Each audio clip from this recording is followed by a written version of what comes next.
After Rebirth, I made every effort to become everything Jeong Ji-yu detested. He preferred girls with long hair, gentle, demure types, so I chopped off my waist-length locks and spent nights surfing, skiing, and partying with friends. In my past life, I only discovered after marrying him that he'd always loved his adopted sister Jeong Yen. His mother threatened suicide to force them apart, leaving him no choice but to marry me, all because I bore some resemblance to Jeong Yen throughout our marriage. He remained distant while carrying on with Jeong Yen. I wept, I raged, until the day I died in a car crash on my way to file for divorce, my heart full of bitter regret. In this second life of mine, my friend asked me in confusion, "Are you doing all this to get Jeong Ji-yu's attention?" "No, I'm trying to stay away from him." My best friend's birthday, they invited me to the party. I walked into the private room at the peak of the festivities. Nobody noticed me, until I reached my best friend's side. "Wow, Ran, you got a haircut." My bestie Lin Su has a booming voice. Her exclamation instantly drew everyone's attention. The room fell into sudden silence. All eyes were fixed on my freshly cropped bob. Their expressions turned subtly complex. I pretended not to notice. He gave a faint smile. "Yeah, just got it done. The stylist said it suits me. What do you think?" "Looks good, really nice." Scattered murmurs of agreement. Those who praised it kept stealing glances in one particular direction while complimenting me. "I don't think it looks good." The blunt criticism cut sharply through the sea of compliments. From that direction, Jeong Yen hastily covered her mouth as if she'd said something wrong. Her face showed clear regret. "Sorry sis Ran. I accidentally blurted out what was on my mind. You know how I always speak my heart. Hope you're not mad at me." I hadn't even said anything yet. Jeong Ji-yu stood up. Then he repeated it to me again, honestly, not the slightest bit appealing. Every action showed protective care toward her. The atmosphere instantly turned awkward. I just shrugged it off with a smile. "It's fine, as long as I like it." Too, Jeong Ji-yu called me outside. We stood facing each other outside the private room. The man's features appeared shadowed and indistinct under the corridor lighting. I could sense the suppressed anger in his words. "Xiaoyi Ran. Who told you to cut your hair so suddenly? Didn't I say I prefer you with long hair? As my girlfriend, you, Jeong Ji-yu." I cut him off before he could finish. "Let's break up." The air froze for a moment. He frowned, about to say something. Suddenly, Jeong Yen and Lin Su's heated argument erupted from the private room. Jeong Ji-yu's frown deepened. He scoffed lightly, tossing back a "suit yourself," then hurried back to the private room. Watching his retreating figure, I let out a quiet sigh of relief. I've known Jeong Ji-yu since high school. In freshman year, I broke my leg during dance practice and had to use crutches. Because of this, I often got bullied. They called me Gimpy behind my back. They'd deliberately trip me while I was walking. One time when they snatched my homework and laughed at me crying in frustration as I couldn't catch up, I met Jeong Ji-yu. There are certain moments when someone's presence makes your heart skip a beat. Jeong Ji-yu didn't just help me that day, he became my protector throughout high school. Long after my leg healed, following him had become second nature to me. Everyone knew I had feelings for him. When he casually mentioned liking girls with long hair, I grew mine down to my waist. His offhand comment that girls should be gentle and demure made me quit the street dance club, give up snowboarding, and stop surfing altogether. I gave up my friendships and hobbies, molding myself into someone unrecognizable just to fit his ideal. My efforts finally paid off. He made our relationship official and even introduced me to his family. Their family had adopted a girl named Jeong Yen. When I met Jeong Yen, she was clinging affectionately to Jeong Ji-yu's arm. "Sister Ran is so gorgeous. Brother, you're a lucky man. Hee. I kinda look like her too." The casually spoken words carried subtle hostility, but I paid them no mind. Nor did I notice Jeong Ji-yu's momentary stiffness. In my past life, Jeong Ji-yu and I had a successful marriage. After the wedding, he remained cold and distant toward me. I didn't learn the truth until Jeong Yen sent me their intimate video. In the footage, they were shamelessly doing things only married couples should do. Jeong Yen's taunting words stabbed into my chest like a bloodied knife. If it weren't for my foster mother's interference, I would be Mrs. Jeong right now. "You think marrying him means you've won. Think again. He doesn't love you. You're just my replacement." Shocked and furious, I literally coughed up blood. I grabbed my documents and went straight to Jeong Ji-yu to file for divorce. But tragedy struck on the road. I died in a car accident, filled with bitter regret. To my astonishment, I opened my eyes again. I'd been reborn right when we'd just gotten into university. This time I'll become everything Jeong Ji-yu despises. That unrecognizable replacement. I quit. When I returned to the private room, Jiang Yan was sobbing in Jiang Jiyu's arms. With a frosty expression, Jiang Jiyu said sternly to Lin Su, "Apologize to my sister." Lin Su stiffened his neck defiantly. "Why should I apologize to this scheming woman? I only cursed her out after your sister badmouthed Ranran first. If you want my apology, make her apologize to Ranran first." Jiang Yan's eyes reddened as she spoke in a pitiful, aggrieved tone. "But I was just telling the truth. Is that really wrong?" Her eyes glistened with unshed tears as she looked up. She looked utterly wronged, as if suffering some grievous injustice. Lin Su wasn't about to indulge her dramatics. "Then calling you a manipulative bitch and saying you've got a foul mouth is just telling it like it is. I'm not wrong either." "Lin Su, that's enough." Jiang Jiyu snapped harshly. His towering figure advanced, radiating palpable intimidation. Lin Su stood his ground without retreating an inch. At that very moment, they all noticed me. A glint of shrewdness flashed in Jiang Yan's eyes. "Sister Ranran, you're finally here." 5. I just learned from people around me why Jiang Yan and Lin Su had that argument. After Jiang Jiyu and I left the private room, Jiang Yan called me petty and mean behind my back. There was this time when Jiang Jiyu and I were going to the Maldives, and Jiang Yan wanted to tag along. I tactfully mentioned wanting some alone time with Jiang Jiyu, but Jiang Yan seemed oblivious, tagging along with us anyway. On the first day, Jiang Yan refused to go out fearing sunburn, so Jiang Jiyu stayed in the hotel playing video games with her all day. We barely managed to coax her out on the second day, but between stomachaches and nausea, Jiang Jiyu promptly booked the earliest flight back. The trip I'd been dreaming about and planning for so long just fell through. I couldn't contain my frustration and snapped at Jiang Yan. Jiang Yan tearfully tried to explain. "I'm so sorry, Sis Ranran. I just wanted to get closer to my future sister-in-law. I didn't mean any harm." Jiang Jiyu came to persuade me too, though it was obvious he was taking Jiang Yan's side. Yan Yan meant well. "Besides, she's family to me. If we get married, she'll be your sister too. What's the harm in giving in to her?" Family, sister, those two words made me choose to yield once again. Back then I truly loved Jiang Jiyu with all my heart, longing to become real family with him. For him, I was willing to lose myself and change who I was. For him, I endured humiliation and swallowed my pride. Yet despite all my forbearance, Jiang Yan remained unsatisfied with me. She'd gossip behind people's backs. Maybe I'm being oversensitive, but Sister Ranran throwing a tantrum over such a trivial matter seems petty. It gives off such a mean girl vibe. As fate would have it, Lin Su overheard every word. Lin Su couldn't swallow her anger and ended up arguing with Jiang Yan. When Jiang Yan saw me enter, not a trace of guilt for gossiping behind someone's back showed on her face. Instead, she wore a look of shameless defiance. "Ranran, I was just making an offhand comment. You won't take it to heart, right? Can't you rein in your friend? She's making a mountain out of a molehill. Isn't she just driving a wedge between us?" She shot Lin Su a triumphant glance. She was certain I'd swallow my pride again to curry favor with Jiang Jiyu. Just like before, burying grievances to please Jiang Jiyu, even turning against friends who'd always stood up for me. But this time, she's in for disappointment. I looked into her eyes and said with deliberate emphasis, "I do mind." 6. My words left everyone momentarily stunned, Lin Su included. Her eyes widened slightly. She stared at me without blinking. I gave her a smile. Jiang Yan still seemed a bit incredulous. She pursed her lips. "Ranran, what did you just say?" I said I mind, talking behind my back. "Is this how you were raised?" Jiang Yan's face flushed crimson instantly. She looked up at Jiang Jiyu with pitiful eyes. Tears welled up in her eyes, threatening to fall. Anger flickered across Jiang Jiyu's refined features, but no one knew what crossed his mind. He said coldly, "Just because I said your new haircut doesn't suit you, you're throwing a tantrum, but don't push it too far. Cool off for a few days before coming to see me again." With that, he walked away with Jiang Yan. I can't help but laugh. In his eyes, he thinks my breakup request and arguments with Jiang Yan were just me being petty. It never crossed his mind that I was serious. 7. After they left, Lin Su looked at me with visible frustration. "I'm so sorry, Ranran.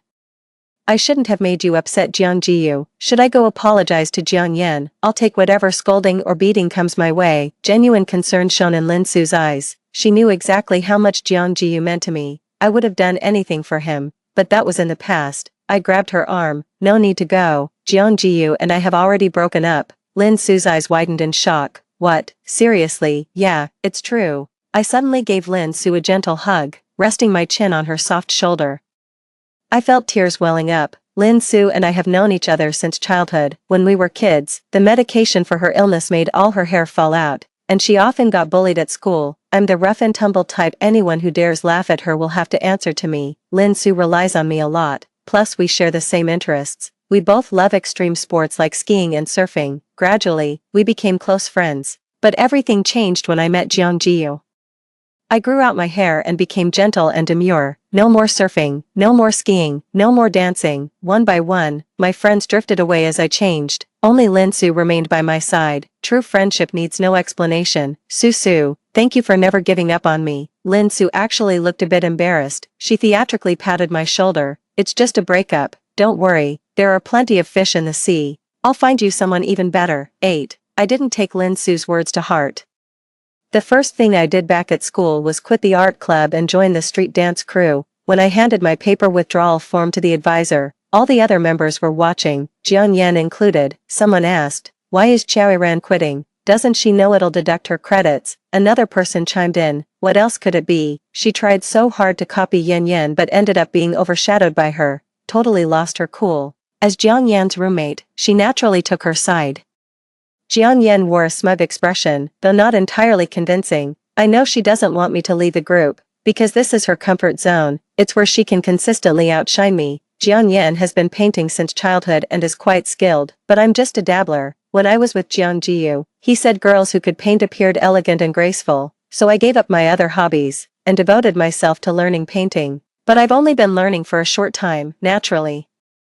I can't compare to Jiang Yan, who's been studying for years. University clubs operate on a very practical level, especially since many activities are tied to academic credits. As the most skilled member of the club, Jiang Yan naturally took charge of many things, like that time she sent me to fetch drawing paper, only for me to get accidentally splattered with oil paint. Photos of my humiliating state were posted on the school forum, making me the laughingstock of everyone.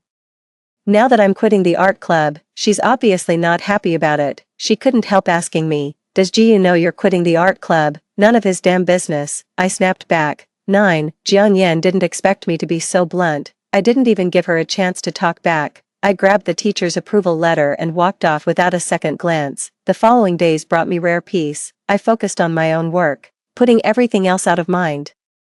I occasionally get together with Lin Su and a few other friends. One evening, I suddenly received a call from Jiang Jiyu. His voice sounded pitiful. Ran, I've got stomach pain. Could you bring me some medicine?" Jiang Jiyu has stomach issues. He'd often get stomach aches but forget his medicine, then call me to deliver it. I said coldly, "Jiang Jiyu, have you forgotten we broke up?" Jiang Jiyu fell silent for a moment. He seemed rather exasperated. "Enough already. I've given you an out. Stop harping on this, will you? I was wrong that day. I shouldn't have called you unattractive in front of everyone. You've held on to this grudge long enough. I apologize." That condescending tone made it sound like his apology was some grand gesture. I'm not angry when disappointment in someone reaches its limit. Nothing they say or do can stir you anymore. Jiang Jiyu, we're over. I mean it. I hung up before he could respond. The call ended abruptly. I sat alone in silence for a while, let out a soft sigh of relief. 10. Perhaps my stern demeanor finally made Jiang Jiyu realize we'd broken up. He never contacted me again. Surprisingly, Lin Su mysteriously asked me out, promising a surprise. She specifically reminded me to put on makeup and wear something nice. I picked out a Ralph Lauren dress. When I arrived, I saw Lin Su waving cheerfully at me. There was someone else standing nearby, Senior Meng Heng. I hurried over to greet him, shooting Lin Su a questioning look. I wondered why Senior Meng was here. Senior Meng was our upperclassman from the same department and quite the campus celebrity. He's not just handsome, but also excels academically and comes from a well-off family. He's gained countless admirers at school, though they say he's rather aloof and doesn't socialize much. No one knows why he came here with Lin Su. "Is this your boyfriend?" I pulled Lin Su aside and whispered to her. Lin Su looked dead serious. "No, he's your boyfriend." Me, seeing my confused expression, Lin Su finally explained the situation with a playful grin. "Remember when I said I'd find you a better man? Well, I posted about it on social media. Basically a matchmaking call with your photo attached." Meng Heng, that senior you know, was the first to reach out. As for why I have his WeChat, during our class's academic presentation last time, I needed to ask him something, so I added him then. "Oh, that's not the point. The real deal is, today's your blind date. Knock him dead, rooting for you." Me, 11, Lin Su, that unreliable backseat driver. No matter how hard I glared at him, Lin Su pretended not to see. She handed us 2 amusement park tickets, waved to Meng Heng. and walked off without looking back. I was so embarrassed I could have dug 2 castles with my toes. Senior Mengheng seemed to notice. He handed me a bottle of water and chuckled, "Don't be so nervous. Just treat this as hanging out with a regular friend. Have you been here before?" His demeanor was completely natural, just like him, easygoing and gentle. I gradually began to relax. I figured Senior Mengheng probably needed something from me. That's why he casually asked Lin Su to invite me out. With his popularity and family background, he could have any girl he wanted. Why bother going on a blind date with me? This thought made me feel more at ease. I browsed through my favorite attractions while waiting for Senior Mengheng to speak up. Senior Mengheng had remarkable composure, and he was quite considerate too. "I prefer those thrilling rides, but wearing a skirt isn't very practical." Senior Mengheng took off his jacket and draped it over my lap. This reminded me of when I came to the amusement park with Jiang Jiyu before. Whenever I wanted to try these rides, he'd scold me with a frown. "How dangerous this is. That dress isn't practical for this, you'd better stay." People can be so different from each other. Thinking of Jiang Jiyu, I almost believed I heard his voice in reality. I turned around to see Jiang Yan clinging to Jiang Jiyu's arm. That very moment, their gazes met mine simultaneously. Me, 12. Jiang Jiyu's expression darkened when he spotted me. Then I noticed Senior Mengheng behind me. His brows furrowed as he strode toward me. "Xiaoyi Ran, what are you doing here?" he demanded. His voice was tense, carrying the self-righteous tone of someone catching their partner cheating. I was momentarily at a loss for words. "A date." Senior Mengheng behind me spoke up. "Who are you? What do you want?" Senior Mengheng took a step forward. Suddenly, his fingers interlaced with mine. I was startled, but didn't pull away. His hand was large and warm. My attention was involuntarily drawn to it, leaving no room for even Jiang Jiyu. Jiang Jiyu's eyes reddened in an instant. He glared at me, raising his voice. "We just broke up less than a month ago, and you're already seeing someone else." I gave him a puzzled look. "What else? Should I stay celibate for you?" All I cared about was shutting Jiang Jiyu down. I didn't realize my words indirectly confirmed my relationship with Senior Mengheng. My body froze as realization dawned. I stole a glance at Senior Mengheng. Yet the corners of his lips curled upward, showing no trace of offense. Just then, Jiang Yan came running over. Watching the 3 of us locked in confrontation, a flicker of complicated emotions passed through her eyes. She urged Jiang Jiyu, "Brother Jiyu, let's go back." Jiang Jiyu ignored her. He seemed deeply agitated by something. My gaze darted between our clasped hands and the expressions on our faces, suddenly flustered. I blurted, "No way, you're lying to me, aren't you?" He seemed torn between seeking confirmation and convincing himself. "You and Mengheng were barely acquaintances before. How could you start dating so fast? You must have just run into each other, saw me, and made up this relationship story, right?" I felt guilty. He actually got it right, but I couldn't show weakness. I shouted, "Who said that?" "He is my boyfriend." Jiang Jiyu's face turned deathly pale. Senior Mengheng's expression remained unreadable. He simply draped an arm over my shoulder and said flatly, "Let's go," paying them no further mind. 13. After putting distance between us and Jiang Jiyu's group, I released Senior Mengheng's hand that I'd been clutching tightly. I apologized to him. "I'm sorry, Senior. In the heat of the moment, I impulsively claimed you were my boyfriend. If this causes any trouble for you later, I'll make sure to set the record straight. I'm being completely sincere, after all." There's no telling whether Jiang Jiyu and Jiang Yan might spread what happened today. Senior Mengheng is quite popular on campus. It would be unfortunate if this led to unnecessary misunderstandings. The thought made me even more uneasy. To my surprise, Senior Mengheng suddenly bent down, until his eyes met mine. He smiled faintly. "No need to apologize. I was dating you with serious intentions from the start. Hearing you call me your boyfriend to others makes me really happy." I was completely stunned. Lin Su's words came back to me. She posted a matchmaking call on social media, and Senior Mengheng reached out to her. So Senior Meng didn't actually have anything particular to say to her. He genuinely just wanted to be set up. But why though? Senior Mengheng gazed into my eyes. He chuckled softly. "You might not remember, but we've met before. I've had feelings for you since way back." "When was that?" "I'm so embarrassed, I genuinely forgot."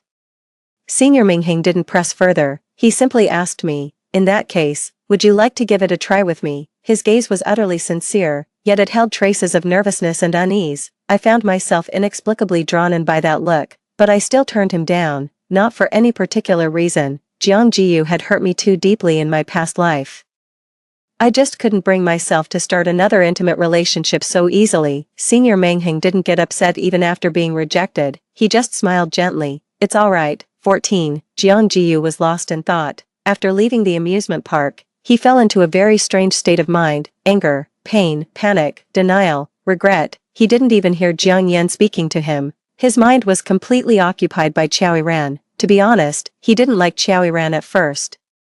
He initially approached her just to find a well-matched girlfriend who'd be devoted to him. His true affection was for Jiang Yan, but fate had other plans for him and Jiang Yan. Blood doesn't make family, they're siblings through and through. His parents would never approve. As for Qiao Ran, she's both beautiful and comes from a good family, not to mention how openly she adores him. Too intense, dazzling. This was nothing like Jiang Yan. Jiang Yan had always been quiet and demure.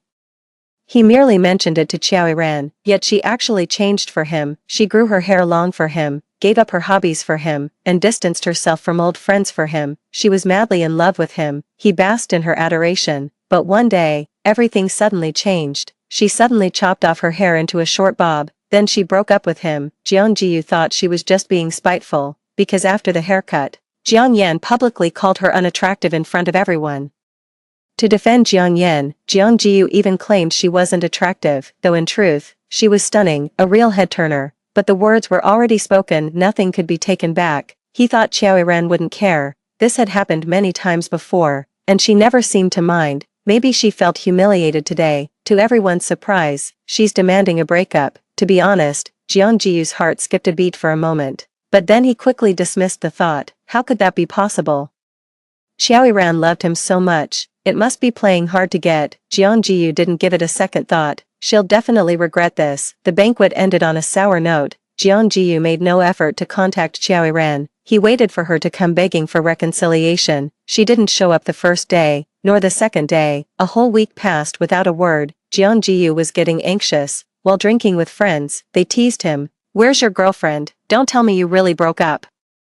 For the first time, Jiang Jiyu took the initiative to call Qiao Ran. "Fine, I'll give her an out." He told Qiao Ran he had a stomachache, hoping she'd deliver his medicine. He had chronic stomach issues, and would deliberately forget his medication just to make Qiao Ran bring it over. The envious looks from his buddies fed his ego. Qiao Ran's tender scolding melted his heart completely. Seeing her distressed and worried for him actually stirred a sweet warmth in his chest. When he called this time, he expected her usual concerned reaction, but all he heard through the receiver was icy indifference. "Jiang Jiyu, I'm breaking up with you. I mean it." Jiang Jiyu stood frozen in shock. Then shock gave way to rising anger. This time, he was the one sulking. "Fine, so we're breaking up. Big deal. We'll see who regrets this." He consoled himself. Qiao Ran loved him so much, she'd never willingly leave him. And even if we do part ways, so what? Ironically, Jiang Yan was the one he truly liked, though she always got jealous over nothing. Yet every day, he'd secretly check Qiao Ran's social media, scrolling through her posts and even asking mutual friends about her updates. He told himself it wasn't curiosity, just schadenfreude, wanting to witness her heartbroken misery. That day, he accidentally overheard that Lin Su had bought 2 amusement park tickets. Is Qiao Ran going to the amusement park with Lin Su? A sudden thought crossed his mind. Go see her, arrange a chance encounter. Maybe I should apologize while I'm at it. He bought a ticket for the same day too. I originally planned to go alone, but Jiang Yan found out about her ticket purchase. She was pleasantly surprised. "Brother Jiyu, are you taking me out to have some fun?" Seeing her adorable, coaxing expression, in the end, he couldn't bring himself to refuse. He nodded in agreement, then instantly regretted it, but worse was yet to come. When he saw Qiao Ran standing there with another man, a raging fire consumed his reason, pride, and restraint. Without a second thought, he rushed over to confront and accuse her, yet Qiao Ran's eyes held not a trace of lingering affection for him, nor any hint of sorrow or anguish. Not even anger remained, nothing but calmness, nothing but disdain. Jiang Jiyu was genuinely panicked. He truly felt the ache in his heart. Long after she and Meng Heng had walked away, he remained lost in thought. Is this really how it ends? Can you truly let go without regrets? No way, absolutely not. 15. I have no idea what Jiang Jiyu is thinking, because I'm going to attend a banquet. When we parted that day, Senior Meng Heng mentioned his mother's upcoming birthday celebration and invited me to the party. I'll be inviting other students from school too, so don't feel pressured, just treat me as an ordinary friend. After some thought, I agreed. The banquet was indeed packed with guests. The Mengs were an influential family that many were eager to curry favor with. I even spotted Jiang Jiyu and his family there. Mrs. Jiang noticed me too. She walked toward me, followed by Jiang Jiyu and Jiang Yan. Ran, why haven't you come to visit lately? I was just thinking about you the other day. Mrs. Jiang was a strict woman, but she always treated me kindly. She was quite fond of me in my past life. Otherwise she wouldn't have approved of my relationship with Jiang Jiyu. After getting together with Jiang Jiyu, I often visited their home, but that was in the past. Auntie, Jiang Jiyu and I have broken up. As I said this, I glanced at Jiang Jiyu. Apparently, he hadn't told his mother yet. Mrs. Jiang's face registered surprise. Her expression suddenly darkened. Turning sharply to Jiang Jiyu, she demanded in a stern voice, "What's the meaning of this?" After much hesitation, Jiang Jiyu finally murmured, "This is my fault. I'll do everything to earn Ranran's forgiveness." Seeing Jiang Jiyu being reprimanded, Jiang Yan nearby couldn't help but interject, "Actually, you can't entirely blame brother Jiyu. Before she could finish speaking, Madame Jiang slapped her across the face. "Don't think I don't know what's on your mind." Madame Jiang was well aware of the affair between Jiang Jiyu and Jiang Yan. It was precisely due to her opposition that Jiang Yan never ended up with Jiang Jiyu. Mrs. Jiang turned and took my hand, saying gently, Ran, if Jiyu upset you, I'll talk to him when we get home. Please give him another chance. I truly want you to be my daughter-in-law." As she spoke these words, hopeful anticipation flashed in Jiang Jiyu's eyes, but Jiang Yan shot me a resentful glare. I was about to refuse when a voice suddenly came from beside me. "Iran, what are you doing here? I've been looking everywhere for you." 16. I turned around. It was Senior Meng Heng. He was wearing a sleek black suit today, looking effortlessly elegant and handsome. He approached me and politely greeted Mrs. Jiang and the others. Then he extended his hand toward me with affectionate familiarity. "May I have the pleasure of this dance?" I glanced at Mrs. Jiang and the others, who looked rather awkward. I placed my hand in his palm. After bidding farewell to Mrs. Jiang, I let Senior Meng Heng lead me away by the hand, until they were out of sight. I whispered to Senior Meng Heng, "Thanks for having my back, Senior." Senior Meng Heng chuckled softly, "Well, saving you was just an excuse. Truth is, I really wanted this dance with you." In the end, I danced with him after all, an elegant waltz, light in rhythm and melodious in tune. As the dance was nearing its end, he whispered in my ear, "Xiaoiran, don't give Jiang Jiyu another chance. You're too good for him." My heart swelled with warmth, tears welled up in my eyes. In my past life, I kept wondering if I wasn't good enough. That's why Jiang Jiyu kept breaking my heart over and over. After rebirth, I'm no longer lost. It's not that I'm unworthy, Jiang Jiyu simply didn't know how to cherish me. Yet memories of past suffering still leave a lingering ache in my heart. Senior Meng Heng's validation now sweeps through like a breeze, soothing all resentment within me. "If you don't appreciate me, there are others who will." 17. After the banquet, I grew closer to Senior Meng Heng. He made no secret of his pursuit of me. I gradually started dating him, but this time I won't pour all my emotions into him like I did when I was with Jiang Jiyu. No more enduring grievances for his sake. No more letting myself get hurt. I think this is how a healthy relationship should be, not one person blindly changing themselves just to please another. It's about two people sharing their love for each other, mutual admiration and growing together. Jiang Jiyu suddenly started acting inexplicably attentive toward me, bringing me flowers one day, breakfast the next. I'm confiscating all these items. I've told him countless times there's no way we're getting back together, yet he stubbornly refuses to believe it. "After everything you've done for me, how could you not love me? You're mad at me, aren't you?" I was speechless at his stubbornness. But this wasn't the end of it. One day, a post suddenly appeared on the school forum. The post's homepage featured my photo. 2 large words were plastered across it, "Slut, 18. The post was clearly targeting me. They accused me of stringing Jiang Jiyu along while seducing Meng Heng. They even presented various pieces of evidence. There were photos of Jiang Jiyu bringing me gifts, and pictures of me being with Meng Heng. It was nothing serious, just a romantic spat at most. But Meng Heng was way too popular at school, with some troublemakers egging others on. People soon came to give me grief. That day I went to the dance studio's changing room. A bloodied dead rat fell out when I opened the wardrobe. Lin Su was startled too. She asked me what to do. I said gravely, "Call the police." The police quickly tracked down the culprit. It turned out to be a little girl with a messy bun. When brought before me, her face still wore a look of shock and fear. She probably never expected I'd call the police directly. She just wanted to disgust me. But she doesn't think she did anything wrong. It's your own indecent behavior. I was just trying to teach you a lesson. You're not only promiscuous, but also petty-minded. Lin Su was so furious he wanted to hit her. I quickly grabbed Lin Su's arm. I stared straight at her. The girl grew uneasy under my gaze. What do you want? I didn't answer her, instead turning to the officer beside me.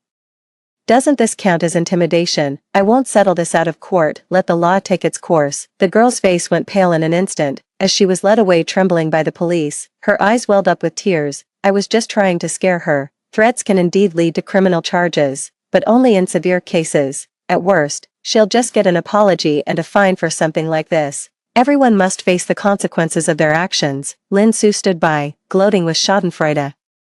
This is making an example of someone to warn others. After this, let's see who dares cause trouble again. I shot her a glance. The real instigator is the one who made that post, Lin Su replied. Alright, I'll have someone look into it. I shook my head. No need, we both know it's got to be one of those two. 19. I went to see Apple first. Apple was hospitalized these past few days with stomach troubles. A flicker of surprise crossed his face when he saw me enter. Ran. Did you come here just to see me? I couldn't be bothered with small talk and shoved the post right in front of him. Did you do this? Apple examined it closely, his face gradually twisting with anger and hurt. How could you possibly think it was me? He genuinely didn't know. He'd been hospitalized for stomach issues days earlier and, feeling miserable, had paid little attention to the news. He just heard about this today. I put away my phone without expression. Fine, since it wasn't you. I'm heading back. Apple quickly grabbed my arm. His tone softened as he pleaded. Ran, please don't be angry. I shouldn't have criticized you in front of everyone last time. Can you forgive me just this once? From his perspective, he was completely baffled. Everything was fine before, yet she wanted to break up over something as trivial as a haircut. He genuinely couldn't understand. That's why he kept thinking I was just being petty. I gazed at him in silence. Do you actually want to be with me? Or are you just keeping me as Jiang Yan's replacement? He looked as if struck by lightning. His voice came out hoarse. How did you know? I ignored him and walked away, but to my surprise, Apple came running after me, barefoot and flustered. He looked utterly disheveled. He grabbed my arm in desperation. Ran. I admit I used to feel that way, but I don't have feelings for Jiang Yan anymore. I'm certain now. It's you I love. I gave him an indifferent glance. If you truly care for me, please stop pestering me. His face turned deathly pale. 20. After leaving the hospital, I went to see Jiang Yan again, but this time I didn't go alone. I brought the police and a lawyer. At first, Jiang Yan kept denying everything. When the police presented the evidence, her mouth fell open. After a long pause, she muttered, I just exaggerated the truth a little. It's not like I actually hurt you. Was calling the police really necessary? I sneered coldly. Did you really think spreading sexual rumors comes without consequences? Jiang Yan's eyes welled up with tears as she screamed at me. This is all your fault. Brother Jiu only had eyes for me before. You stole him away from me. Everyone knows you're just putting on an act. You have no idea how important Brother Jiu is to me. You're not worthy of him. He'll always be mine. Jiang Yan was taken away by the police. Her face was twisted with resentment as they led her away. Forbidden love, her adoptive mother's disapproval, secret desires, and her jealousy and hatred toward me. These festering emotions drove her to reckless madness. Seeing her like this, for some reason, a bad premonition suddenly came over me. The premonition soon came true. 21. News of Jiang Yan being caught spreading rumors spread quickly. Though she was soon released, people still couldn't stop gossiping about her. Someone even started a dedicated thread about it on the school forum. Harm set, harm get. She ultimately reaped what she sowed. She learned how cruel public opinion can be. Because of this incident, she didn't come to school for several days, but when she reappeared, she was driving a car. I had just finished class that day and was about to meet Mengheng for a date. The roar of the accelerating engine suddenly erupted. Amidst everyone's screams, the car came charging straight at me. Look out! Mengheng reacted swiftly, yanking me to safety. The car brushed past my skirt. Jiang Yan hit the brakes and shot me a glance over her shoulder. Her eyes burned with jealousy and madness. She's completely lost her mind. She turned around again, coming back toward me. Everyone else scattered in panic. Chaos erupted at the scene. Mengheng pulled me aside again just in time, but the crimson tide kept spreading. Jiang Yan collided with someone else. It's Jiang Jiu. Jiang Jiu lay on the ground, drenched in blood. Jiang Yan stumbled out of the car, sobbing uncontrollably. Brother Jiu. No one saw how Jiang Jiu got there, but everyone knew he came to stop Jiang Yan. The ambulance arrived quickly. The police showed up just as fast. They were taken away separately. I was still shaken. Mengheng gave me a gentle hug and patted my back. It's over now. 22. 6 months later, the dust settled. Jiang Yan was sentenced to life imprisonment. Jiang Jiu survived. He lost a leg permanently, I also took a leave of absence from school. Meng Heng is about to graduate and enter the workforce. At the graduation party, the hip-hop crew had a performance, and I was going on stage too. While getting makeup done backstage, a junior told me someone was looking for me. I stepped outside and saw Jiang Jiyu. He sat in his wheelchair gazing quietly this way, his profound eyes carrying traces of time-worn wisdom, lost in thought. As I approached, he gave me a faint smile. "You've lived well in this lifetime, Iran." Having survived a life-and-death ordeal, he was reborn. I turned and walked back, without another word, regardless of past lives. In this life, I want no further entanglement with him. Soon it was my turn to take the stage. My kindred spirits and I blossomed freely on that stage. Below the stage, Meng Heng's gaze remained fixed intently on me. Seeing him like that suddenly jogged my memory. My mom was once hospitalized for an appendectomy, and I visited her daily during her stay. At the hospital, I once met a little boy. He was quietly crying outside. I danced for him to cheer him up. His gaze was exactly like today's, sincere and focused. I laughed, "Bloom, and the breeze will come." Story 2, the moment I was reborn. I rushed straight home. Back in my previous life, during the housing reform, Fu Yanzhou secretly gave Zhou Xiuqian the money we had painstakingly saved for 2 years, just to give her a home. Over a decade later, housing prices skyrocketed, and Zhou Xiuqian became an envied wealthy woman. Meanwhile, I was stuck living day in and day out in a cramped 30-square-meter-old apartment. After being laid off early, she worked from dawn to dusk selling street food to support her whole family. The day I collapsed, Fu Yanzhou was traveling across the country with Zhou Xiuqian. 1. Yuehua, congratulations, I heard your family will be allocated a 3-bedroom apartment this time. TSK. Yuehua's really lucky, getting an apartment and marrying a teacher too. Tisk. As murmurs of envy and jealousy rippled through the crowd, I closed the gate to my home. The moment I stepped inside, I headed straight for Fu Yanzhou's bedroom. I took a deep breath and, with trembling hands, pulled open the desk drawer. Inside a square, iron mooncake tin, I saw my stack of money, still safely tucked away in the drawer. I counted it carefully, exactly $900 and some odd, not a penny more or less. In her past life, Zhou Xiuqian used this money to buy property and achieved financial freedom over a decade later. As for me, I'm a bit more daring than her. I'm taking this money and heading south. My wedding with Fu Yanzhou was originally scheduled for the 18th day of the next lunar month. But in this lifetime, there will be no wedding after all. I tucked the money close to my body and was about to leave when I heard voices outside the door. I froze for a second before hastily retreating to my room. 2. Brother Fu, are you really giving me your home purchase quota? The woman's voice was melodious, brimming with disbelief and delight. Even I was taken aback when I heard that. All I knew was that in our past life, Fu Yanzhou had funded Zhou Xiuqian's home purchase. Never imagined even the home-buying quota would be taken. My eyes burned red as I bit down hard on my lip. You and Zhou need this apartment more than I do, living under someone else's roof. Fu Yanzhou's voice was tender, worlds apart from the indifferent tone he used with me. I listened as Zhou Xiuqian hastily thanked him several more times before pausing and saying, "But even if there were spots available, I probably couldn't afford it." Fu Yanzhou remained silent. Brother Fu, you know how it is, Zhou's still young, expenses are high. And, well, these odd jobs I take barely leave me with any savings. After Zhou Xiuqian's words faded, silence lingered outside for a moment. I'll figure out the money situation. Fu Yanzhou finally spoke again after a long pause. After some polite refusals from Zhou Xiuqian, the two eventually stepped out.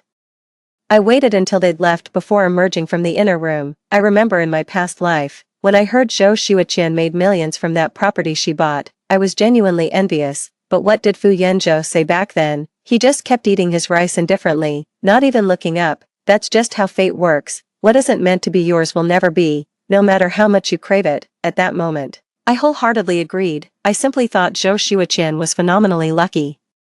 Little did I know that good fortune was actually Fu Yanzhou gifting her while draining me dry. In my past life, if Zhou Xiuqian hadn't let it slip that she needed Fu Yanzhou's help to buy that house back then, I would have remained completely oblivious until the day I died. How deep must that love have been, to willingly live with me and our child in a cramped 30-square-meter apartment, just to give all the money and the house to Zhou Xiuqian, and they told me it was fate. Thinking back now, after they left, I sat quietly in the room for half a day. It wasn't until evening that I went to Fu Yanzhou's room, took out the mooncake box, and placed it on the dining table. In the evening, I slaughtered a chicken to make soup and steamed a full pot of rice for myself. Only after finishing the meal did I open the mooncake box lid. Inside was not only my savings of over 1,000 yuan, but also Fu Yanzhou's wages from the past 2 years. The exact amount came to 2,600. Besides these, there's also the housing purchase certificate issued by his workplace this time, and some receipts for daily purchases.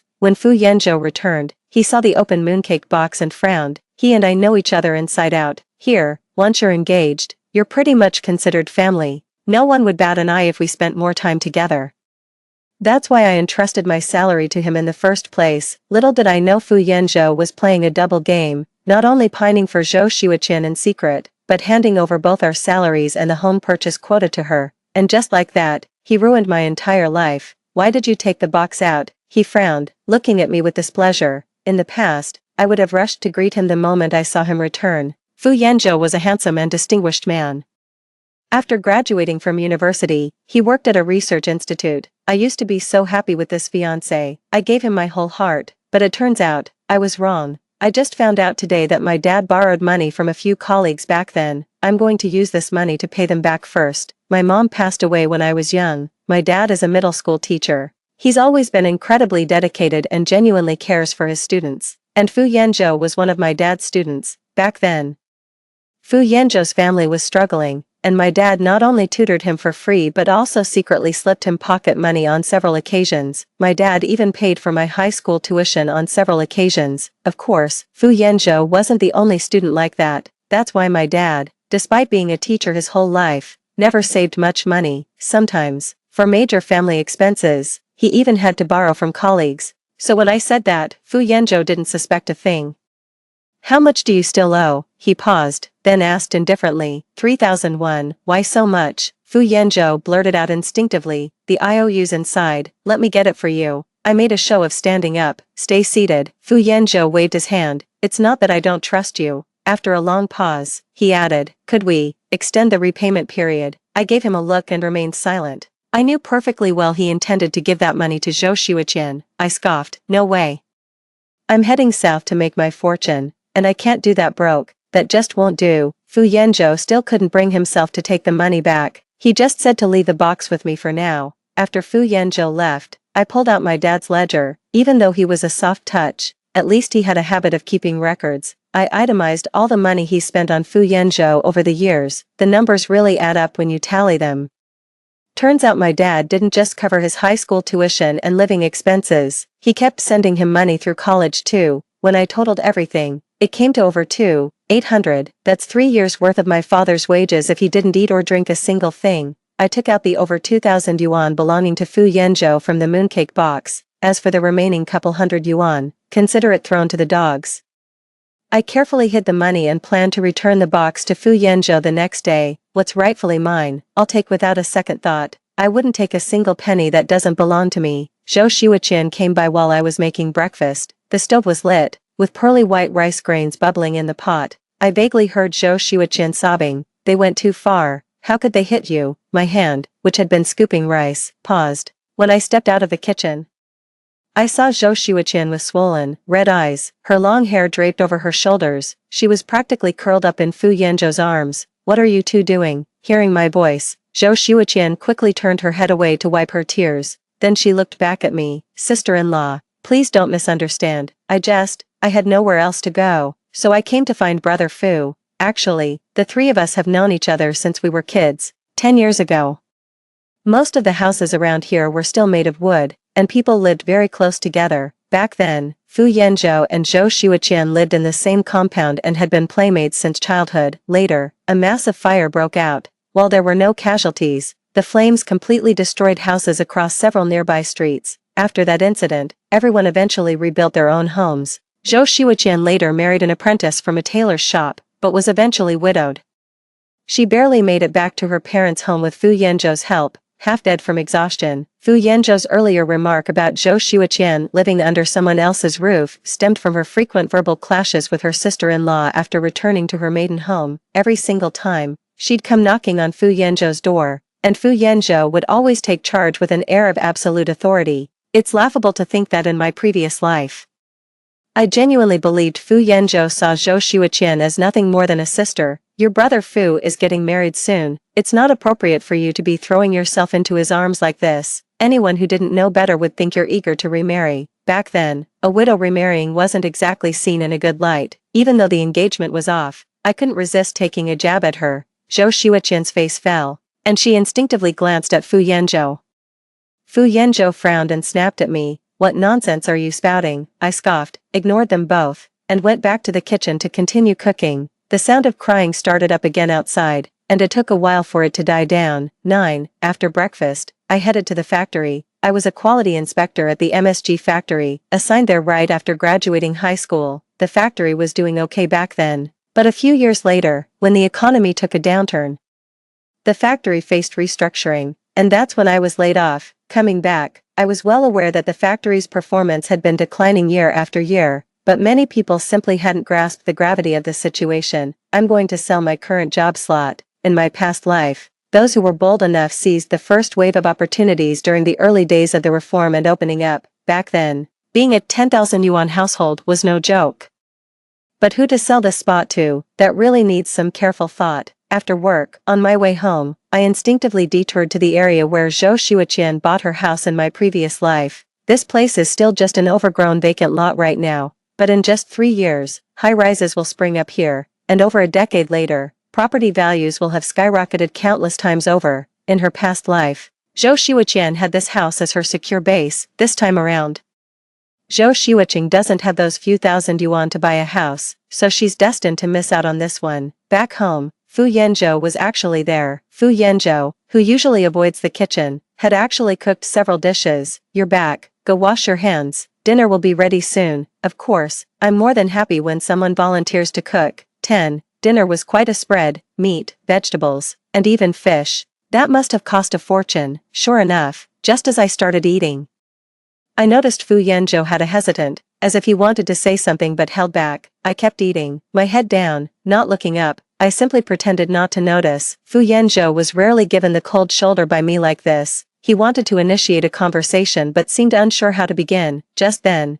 Zhou Xueqian showed up at the door again. The wind was howling outside, so Fu Yanzhou considerately ushered her in. He then pressed a steaming cup of tea into her hands. The moment she sat down, she beamed at me with gratitude. She said thank you, and I agreed to give her the home buying quota, and even lend her money to buy a house. I looked at her, pretending to know nothing. Quota? What home buying quota? Zhou Xueqian froze, then nervously stood up and looked at Fu Yanzhou. Brother, does sister-in-law still not know that you gave me the home buying quota? Fu Yanzhou looked at me without saying a word. Zhou Xueqian's eyes gleamed with triumph, but her voice was apologetic as she said, "Oh, big brother, I know you care deeply about me and Jojo, but for something this significant, you really should have discussed it with your future sister-in-law. Even if you're not married yet, these things belong to you." Oh dear, I shouldn't have said that. I'll take my leave now. Brother, sister-in-law, Fu Yanzhou reassured her gently. Don't worry, I decide what's mine. You can go back with peace of mind. After they left,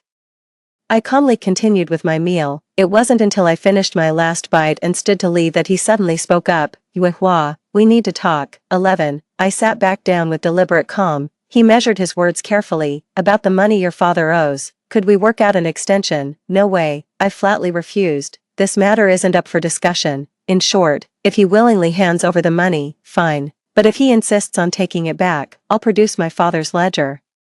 Now that the money's in my hands, there's no chance he'll use it to bail out Zhou Xueqian like in his past life. And what's this about a home purchase quota? You gave our property purchase eligibility to an outsider. Fu Yanzhou, what do you take me for? Shouldn't you have discussed something this important with me first? Yes, exactly. The home purchase quota was his, yet he didn't say a word about such a major decision. He even gave away my salary to them in our past life. Proof that I meant less than weeds to him. We don't need the home purchase quota right now anyway. Let Xueqian have it. How can you stand watching her suffer daily humiliation from her sister-in-law while raising a child alone? It's just one spot. It was never yours to begin with. So what's there to fuss about? I nodded. Oh, so that's how you see it, huh? And you're not wrong. The housing quota certainly isn't mine. You can give it to whoever you want. It has nothing to do with me. I stood up, not wanting to exchange another word with him, but Fu Yanzhou added, your father's debt, we can repay it gradually. Xueqian's matter can't wait. Hand over the money. I'll deliver it to her first. Fu Yanzhou extended his hand toward me, speaking as if it were the most natural thing. 12. I went back inside and brought out the mooncake box. Fu Yanzhou thought I'd given in, but when he lifted the lid, all he found was a stack of receipts and an account book. What's this? I motioned for him to take a look first. Fu Yanzhou's expression darkened the moment he turned to the first page. After he finished reading everything, his face darkened as he asked, "What do you mean by this?" I pulled out the notebook where I'd jotted down all of Fu Yanzhou's expenses and flipped to the last page. Over the years, everything you've spent and used has cost my dad a total of over 2,800 yuan. Fu Yanzhou took a deep breath. Are you trying to collect a debt from me? I nodded. If that's how you see it, then fine. It all depends on your perspective. In any case,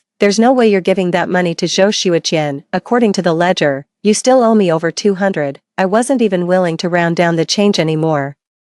You wouldn't want people badmouthing my dad even after he's gone, would you? Fu Yanzhou looked incredulous. You're really going to be this precise with me? I smiled faintly. Let's keep business and friendship separate, shall we? Even Fu Yanzhou was left speechless. Yue Hua, I never expected you to be so calculating with me. Do you want to call off next month's wedding? Fu Yanzhou was actually threatening me. I couldn't help but tear up.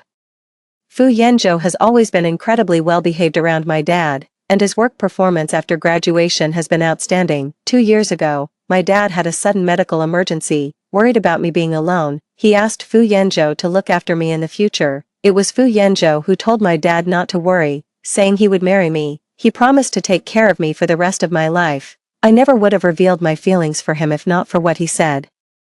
Had he not stood by me through those unbearable days after my father's passing, I wouldn't have become so devoted to him. Yet now he's actually threatening me over Zhou Xiuqian. I scoffed. Did he really think I couldn't survive without him? Fu Yanzhou, if you want to break off the engagement, I certainly won't object. Fu Yanzhou seemed taken aback by my straightforwardness, momentarily stunned. Before he could respond, I suddenly smiled. Actually, if you care for her, buying her an apartment isn't the only way to show it. After all, money definitely won't help her now. Fu Yanzhou frowned. What do you mean? I smiled. Her sister-in-law is targeting her simply because she resents her freeloading at home. If I give her my job, not only will she have a stable income, but someone will also look after her child. Wouldn't that be even more perfect? Seeing that Fu Yanzhou hadn't quite processed what I said, I added, of course, I'm not that benevolent. But, you can trade your housing quota with me. 13. Fu Yanzhou thought it over for 2 days before finally agreeing. Although Zhou Xiuqian didn't get the house, she secured a stable job for life. With a secure job, her difficulties with her family would be resolved. She was just as happy, and on the very day I secured the housing quota, I bought the apartment for 1,000 yuan. I was even happier. A few hundred now for millions later. Worth it. 14. Fu Yanzhou thought I handed the project to Zhou Xiuqian just to focus on preparing for next month's wedding, so he didn't think much of it. But what he didn't know was, I've already bought my train ticket south. I'm leaving tomorrow. 15. When Fu Yanzhou returned, I had just finished packing all my things. Why have you packed so much stuff? Seeing I hadn't started cooking yet, Fu Yanzhou went to whip up 3 small dishes and a soup. I shoved the bundle into the cabinet. There's too much stuff.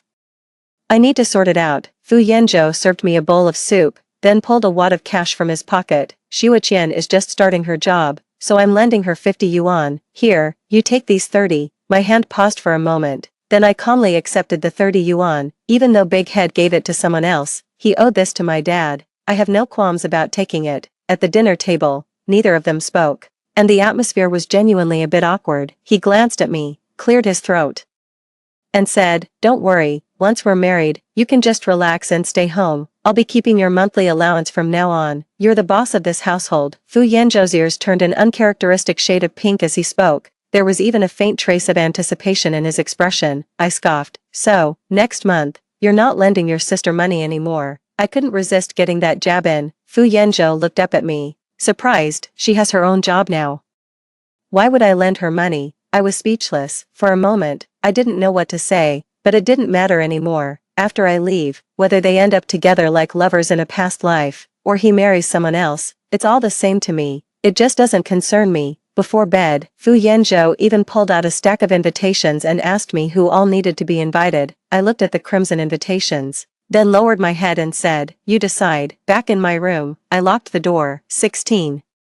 Didn't pack much this time, just 2 sets of clothes and some cash. I stitched all the money and valuables into the collars and cuffs. The rest I wrapped up and tucked under my feet with socks. I'd rather have smelly money than arrive penniless. Just as I was drifting off to sleep, Fu Yanzhou, for some inexplicable reason, started knocking on my door again. I opened it to find Fu Yanzhou standing there, holding a Nama box. I raised an eyebrow in surprise. "What's this? Come here," he said, reaching out to pull me closer, and I instinctively recoiled. He paused, withdrew his hand, then extended the item toward me. "Want to see what's inside?" His eyes held a cautious yet hopeful glimmer. Carrying the box out, I opened it under his expectant gaze. Inside lay a pair of silver bracelets, 2 gold rings, and a jade bangle. I looked at the contents with a complicated expression. In my previous life, Fu Yanzhou never gave me these things. I still remember many years later, after the child had grown up, one day, I saw this box in his study and casually opened it, but he unhappily closed the lid right in front of me.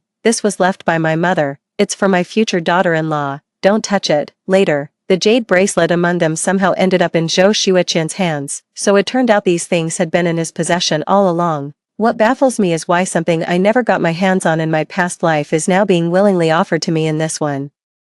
I couldn't help but laugh at myself. Is it because I gave the job to Zhou Xueqian? Do they think I'm still somewhat useful, so they're thanking me with this? What a pity. I don't want it. How about this? Fu Yanzhou's cheeks flushed slightly as he picked up the jade bracelet. "Let me put it on for you." I withdrew my hand. "We're not married yet. It's inappropriate for me to accept these things." Seeing my indifferent expression, Fu Yanzhou suddenly felt uneasy. He assumed I'd be delighted to see these things. These are meaningful items, all meant for the daughter-in-law of the household. It never crossed his mind that I, who always cared for him, would be completely indifferent. 17. Yue Hua, is something bothering you? I gave him a cool glance. What could possibly be wrong? Just couldn't care less. That's all. I turned away. "You can have it back." I closed the door again, yet well past midnight. I could still hear occasional pacing footsteps outside. When I woke the next morning, Fu Yanzhou was already gone. With my luggage in hand, I boarded the northbound green train. The 2-day train journey was packed with passengers. At every stop, vendors would swarm the platform selling snacks, fruits, and local delicacies. Seated by the window, I couldn't bring myself to splurge on train meals, instead opting for flatbreads and steamed peanuts from local vendors to curb my hunger. I barely left my seat except for absolute bathroom emergencies.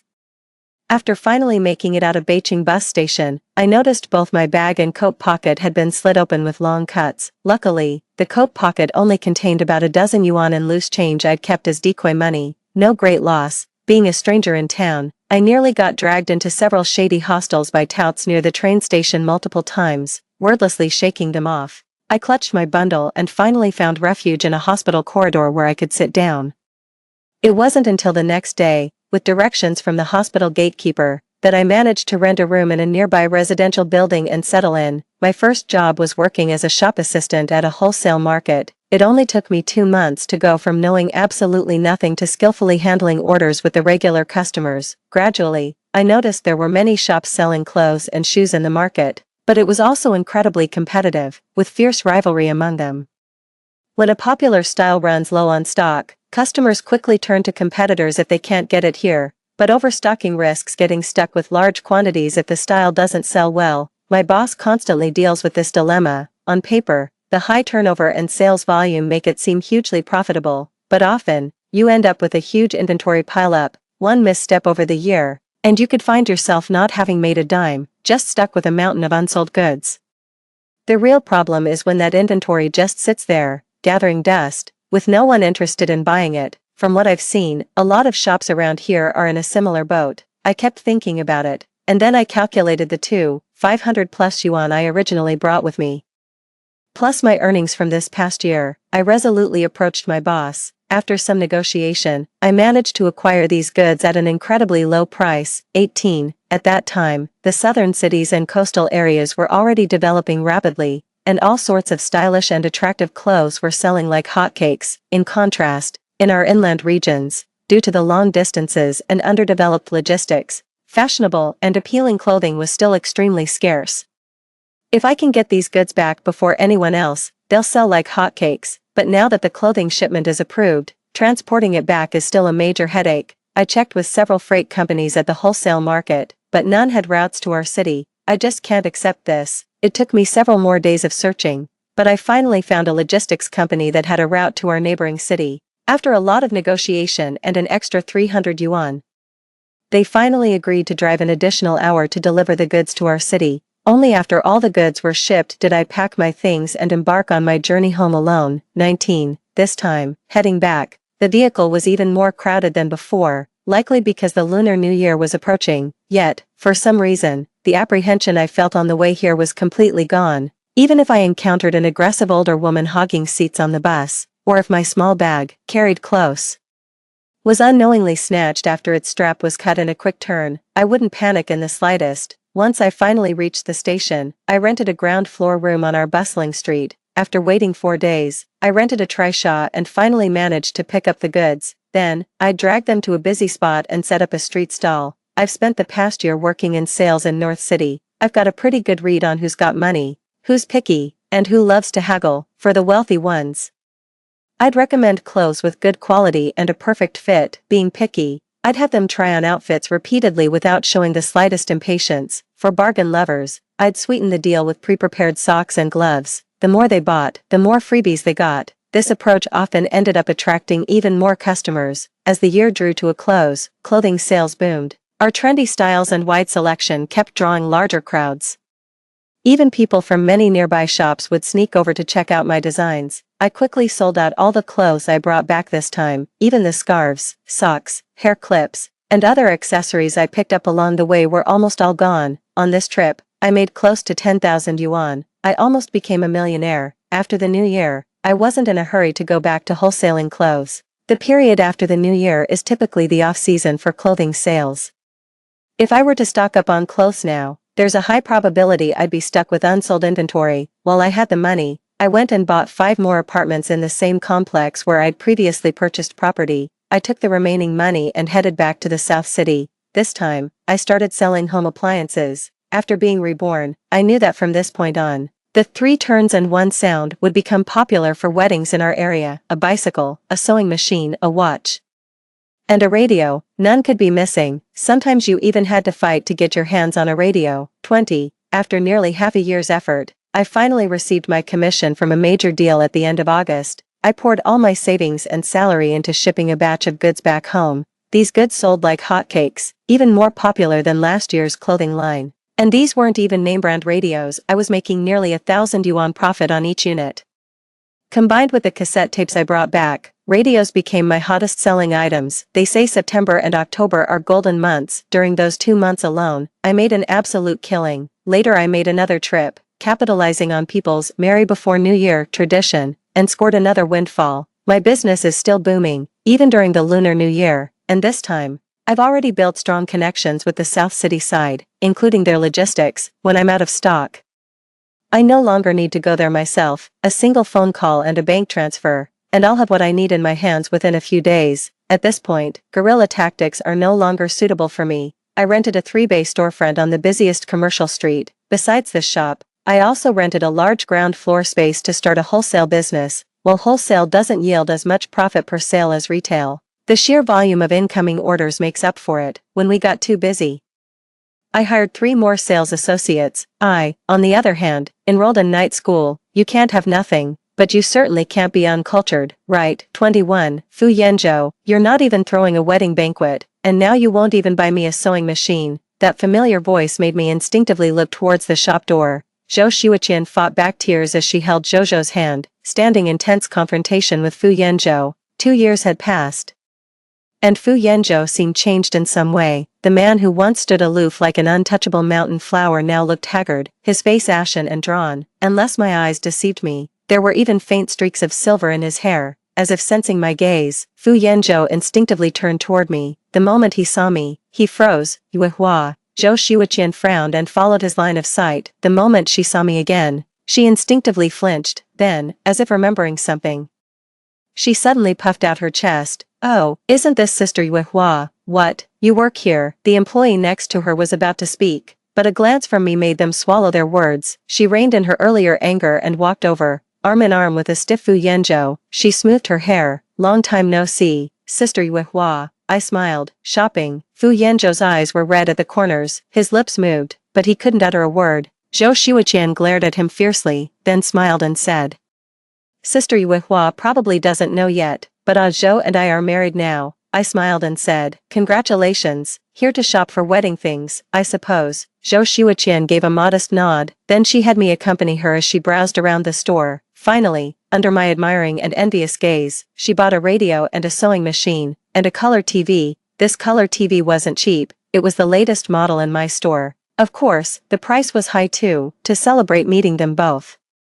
I even inflated the price of the color TV by an extra 1,000 yuan. After paying, Fu Yanzhou's face visibly darkened several shades, but before leaving, Zhou Xueqian couldn't help but laugh and said to me, "You've worked hard today, Sister Yuehua. Working here must be exhausting, right?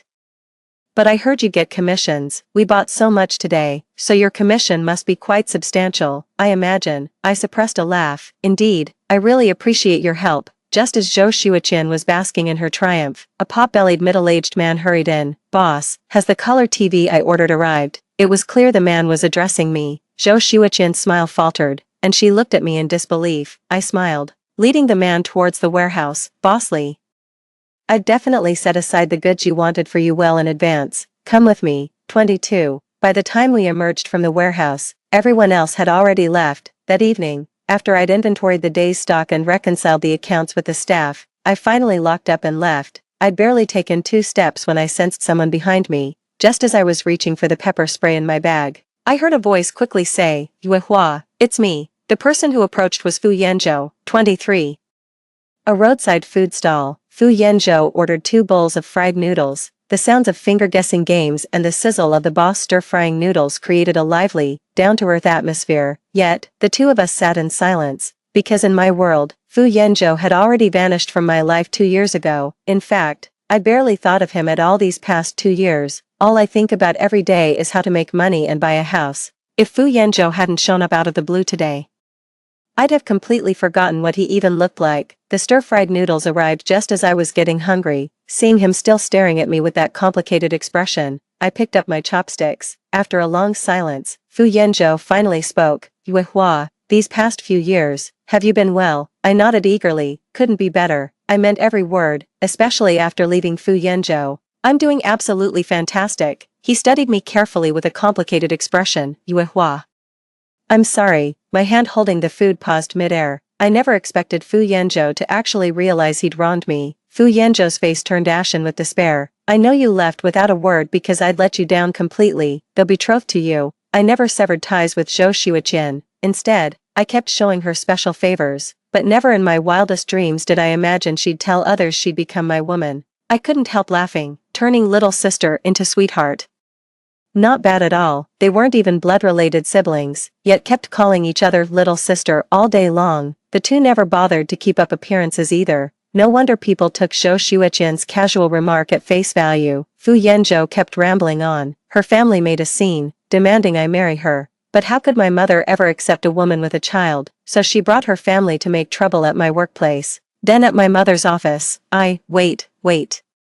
I quickly raised my hand. I really couldn't care less about his nonsense. "Don't tell me these things." I put down my chopsticks. "Now that you're married, it's inappropriate to share these things with me. Take your time, I'm heading off first." I pulled out some cash, handed the owner $100, and made a quick exit. "We all live in the same neighborhood. Do you really think I wouldn't know what Zhou Xueqian's family is like? That's even more terrifying than a vampire."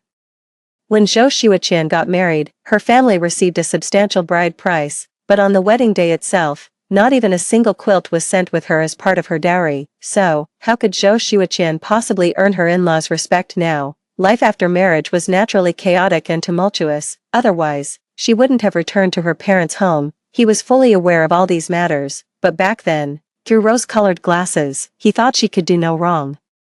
Only when the vampire came knocking did he finally feel real fear. But, too late for regrets now. 24. After that, Fu Yanzhou actually came to see me a few more times. Each time, he was hesitant. Each time, he seemed to have something to say but held back. It caught me completely off guard. Finally at my wit's end, I simply called Zhou Xueqian over, had her stay hidden in the background while I faced Fu Yanzhou directly. "What exactly are you trying to achieve by coming to see me all this time?" I demanded. Fu Yanzhou seemed to have mustered great resolve as he looked up at me. "Yuehua, what I mean is, what I'm trying to say, there won't be any wedding." I scoffed, my tone turning sharp. "You're married, yet you're still hitting on me." "No, I was set up. I can divorce her." Fu Yanzhou jumped to his feet, a divorced woman with a child. If she hadn't seduced me, why would I ever have married her? You don't understand. Ever since I got with her, people have been laughing at me behind my back, calling me a cheap dad, throwing away the watermelon to pick up someone's discarded trash. Before Fu Yanzhou could finish, a sharp cry rang out as a figure suddenly charged forward. I'll beat the shame out of you, you shameless bastard. What's wrong with me having a child? Did she eat your rice or take your last name? Calling me a slut. Look who's talking. You're just a rotten cucumber yourself. All show and no go, useless eye candy. If I'd known you couldn't last 3 seconds, I'd have never married you. Ugh. Amidst the chaotic commotion, I calmly put on my sunglasses and walked away. Life is still long. Perhaps their lifetime of suffering has only just begun, and I'm grateful I got out long ago. The end. Story 2. My brother hit someone on the basketball court and made me deliver the apology letter. Out of sheer curiosity, I couldn't resist opening the envelope and suddenly saw bullet comments. LOL. So many people on the court, yet he specifically targets the female lead. This guy's totally doing it on purpose. Does he really think this would get her attention? Can these siblings have some shame? One intentionally hurts people on the court, the other keeps pestering the male lead non-stop. Are they addicted to being roadblocks in our main couple's love story? This is really annoying to watch. Can these two siblings just calm down and stop interfering with the main couple's relationship? It's fine, hahaha. Both siblings are simps. The guy is even more of a coward who's been secretly in love the whole time, lol. Just treat it as entertainment. What? I can accept being called a simp, but my brother, a 6 feet 2 inches hunk with abs, basketball skills, charm, sunshine personality, emotional intelligence, and a sexy voice is also a simp, and he's doing secret pining. I'm dying of laughter. Overnight, the apology letter was revised into a love confession and sent to the female lead. 1. When Li Qiaqiao returned from the office, I'd been waiting in the hallway for almost 10 minutes. The scorching sunlight spilled over the ends of her hair, her faded school uniform buttoned properly up to the top, her skin was pale. Her eyes rimmed red, looking utterly vulnerable and easy to bully, and indeed, that was the case. She clutched the competition test paper in her hand. Every single problem is marked with full correct check marks, yet red pen corrections for more concise solutions are written beside them. It's not hard to guess. She must have been hurt by someone's harsh words. I narrowed my eyes and straightened up. The girls behind me followed closely, completely blocking her path. So you're Li Qiaqiao. I crossed my arms, eyeing her with a haughty gaze. Many people in the hallway turned to look curiously, whispering among themselves, what's going on? How did Li Qiaqiao manage to offend that young lady? Someone said lazily, who knows, probably because she's been spending all these days with Jian Tingzhou working on the math competition. That young lady must be unhappy about it. No wonder, judging by this situation. She's probably about to get a warning. The surrounding whispers never ceased. Li Qiaqiao clenched the hem of her clothes tightly. When she raised her head, her moist deer-like eyes trembled slightly, clearly nervous, yet her tone struggled to remain calm. Is there something you need? At this moment, the barrage was filled with criticism. After pestering the male lead, now she's bullying the female lead too. This makes me so mad. Does she really think the male lead would fall for her this way? Is she about to cause trouble again? I'm kinda scared our precious female lead better not get bullied. Don't worry, if she dares to lay a finger on the female lead, the male lead will come warn her in seconds. But it seems the male and female leads haven't developed feelings for each other yet. There would still be subconscious actions. After all, our male and female leads are a match made in heaven. Among so many bullet comments, I only caught 2 words, bullying. Do I look like I'm here to bully someone? Li Qiaqiao maintained her calm expression, watching us without showing any emotion. A slight clench of the fingers could feel every crease on the exam paper, as if to remind, attempting to touch what doesn't belong to you is bound to bring trouble upon yourself. Just as she was wondering what I would say to challenge her, a rich floral fragrance suddenly wafted through the air. A love letter abruptly appeared right before her eyes. Hey, so here's the thing, my brother has a crush on you. But he was too shy, so he asked me to deliver this love letter to you. The pink envelope was neatly squared, bearing a postmark, with pretty dried flowers adorning its seal. Li Qiaqiao froze momentarily. Such an exquisite letter seemed utterly disconnected from her plain appearance. The recipient field clearly bore her name. Just securing the scholarship to alleviate poverty had already drained all her energy. She had never envisioned such a scenario, so now she had absolutely no idea how to react. The belated heartbeat thunders like a drum amidst the surrounding teasing. It nearly overwhelms her. Eyes rimmed red, earlobes flushed, cheeks even redder. So adorable. She deserves to be with a handsome guy like my brother. I placed the envelope into her palm with a smile. The warm love letter carried the sun's heat, making her fingertips curl slightly. The surrounding cheers grew even louder. Her face flushed red to the tips of her ears as she stammered, Is that the one from the basketball court the other day?" She seemed somewhat unsure. "Yeah, the one who accidentally hit you with the ball the other day." The once dull memory suddenly flashed with a bold and vibrant streak of red. The boy wore a red jersey, his sharp eyebrows and eyes contrasting with the moment he crouched down to awkwardly apologize to her, carefully asking if she was all right. Unlike Jiang Tingzhou's aloof and indifferent demeanor, he still carried the scorching heat of the afternoon sun, thin muscles on his arms glistening with sweat, that unique youthful vitality, vigorous and passionate, almost enveloping her, yet at such a moment. Yet her attention fell on those sneakers. The expensive limited edition sneaker silently delineated their class divide. He was like Jiang Tingzhou, yet different. Despite the urgency of the competition, he found another brother to take her to the infirmary and even handed her his card, saying it was to cover the medical expenses. The moment the young man turned around, she saw the name printed on the back of the jersey, Xing Chaoming, a name that feels full of vigor just by uttering it. "Remember now, my brother, Class 8 senior year, Xing Chaoming." I winked at her. She slowly clenched the love letter, her voice soft with slight tremors from nervousness. He really likes you, but he's a coward." The morning sunlight was blazing and radiant. Her eyelashes fluttered slightly as she couldn't help but think, such a dazzling young man that one hardly dared to look at him. Could he actually be a coward, too? Because of this matter, I've been getting bombarded with hate comments in the bullet chats for days. "You just had to mess with the main couple's relationship, didn't you? So disgusting. Does she really think the female lead would fall for her brother? Talk about being delusional. LMAO, her brother is textbook second male lead material. The male lead might seem cold, but the female lead totally digs his cold exterior, warm heart vibe. Indeed, for a heroine with low self-esteem and sensitivity, silent companionship feels more natural. When personalities differ too greatly, interactions only breed discomfort. Accepting the love letter was merely to avoid an awkward situation. How could she possibly have genuine feelings for her brother? Is that really the case? When I entered carrying my exam supplies, I happened to see Li Qiaqiao. Her cheeks flushed pink, her mind somewhat distracted. Her wandering gaze kept falling upon the young man diagonally ahead. "That's my brother, Xing Chaoming." My eyes followed, then suddenly froze. His gaze fixed on the chocolate still lying in Xing Chaoming's palm. "What's this? Didn't give it away, or was it rejected?" After checking the monthly exam seating chart in advance, I learned that Li Qiaqiao was also assigned to our examination hall. I immediately shared this news with Xing Chaoming. Xing Chaoming responded with a casual showing little reaction except for a faint redness at the tips of his ears. Sensing something amiss, I asked, "You already knew about this, didn't you?" "A friend told me. They also know you have a crush on Li Qiaqiao." "That shouldn't be possible. When did you become so open about it?" Noticing Xing Chaoming's gloomy gaze, I remembered, "Oh.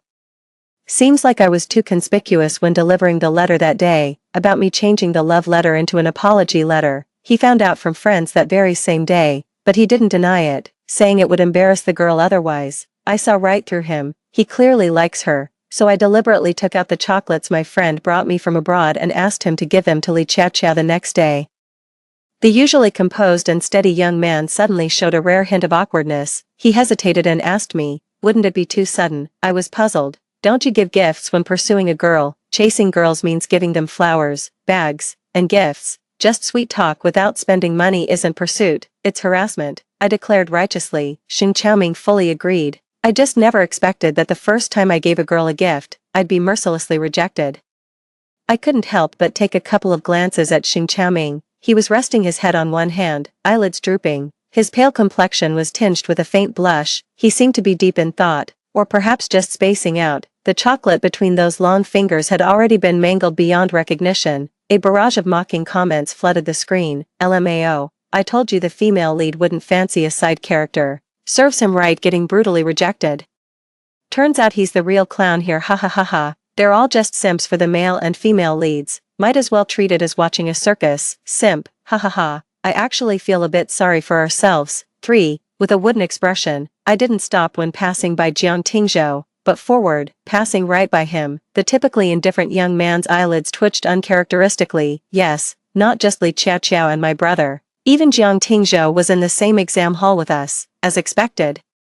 Supporting characters exist solely to embellish the protagonist's romance. My brother is already miserable enough, I can't afford to lose face anymore. The seating arrangement for the monthly exam wasn't strict. I easily swapped seats with the boy in front of me, sat down next to Li Chiao. She suddenly snapped back to reality, with loose strands of hair falling by her ears, covering those slightly flustered eyes. The pen placed on the edge of the table was knocked off by an elbow and rolled to my feet. The emblem on the pen cap wasn't clear, only the letter L was visible. The pen body is also severely worn, revealing the base color beneath the plating. I was just about to bend down to help her pick it up, but she left her seat first, reached out to retrieve the pen, and clenched it tightly in her palm. "Thank you," she whispered quickly, recognizing my good intentions. I slightly let go of my usual reserved demeanor and gave her a friendly smile. "You're welcome. Can this kind of fountain pen still be used for writing problems?" I couldn't help but glance at her. After the test papers were handed out, she took out a gel pen from her pencil case and neatly wrote her name. The mottled lacquer pen lay quietly by the edge of the table, more like a form of companionship. My thoughts wandered. Perhaps she refused Xing Chaoming because she doesn't like chocolate. Next time, have Xing Chaoming deliver her school supplies. Surely she won't refuse again. The cicadas chirping outside the window harmonized with the rustling sound of students writing answers in the classroom. I didn't know how to write, so I spun my pen, rested my chin on my hand, and openly stared at her. She solved problems slowly and meticulously, bending slightly at the waist, writing stroke by stroke, unhurried and unruffled. I heard she was the first from her hometown to be admitted to high school. Struggling free from a family that favored sons over daughters, she persevered through everyone's doubts and pressures to reach where she is now. Like a small white flower breaking through the soil of a sheer cliff, beneath the seemingly fragile appearance lies a stubborn and unyielding soul. How could someone who craves love and approval so much fall for someone as cold and nearly caustic as Jiang Tingzhou? I can't figure it out. Perhaps my gaze was too intense. She tilted her head slightly to look at me. When she noticed I'd left the last multiple-choice question blank, she pursed her lips and secretly gestured a C to me with her fingers. My eyes instantly lit up. Way more generous than those stingy guys like Jiang Tingzhou. Such a soft-hearted, kind, gentle and generous girl deserves to be with my brother. So what if I'm a simp? I want to be her little simp too. 4. Jiang Tingzhou, as usual. Handed in the exam paper half an hour early, a chilly aura passed by from the side. Those dark, deep eyes lifted slightly, their gaze lingering for a moment on my already completed exam paper. At that moment, I was sprawled over the desk, idly drawing circles on the scratch paper, clearly waiting for someone. But until he handed in the exam paper and was about to leave the classroom, no sound of chairs being dragged was heard behind him. The invigilator looked at the young man who had left and returned, asking in surprise, "What's wrong?" "Forgot my pen," he said quietly. The crisp and neat trouser legs passed by me for the second time, and I'm still drawing circles, without the slightest intention of looking up. The attention that should have been spent on Jiang Tingzhou is now being spent on Li Chiao. I drew circles while feeling troubled. What excuse should I use to get Li Chiao and my brother to have a meal together later? 5.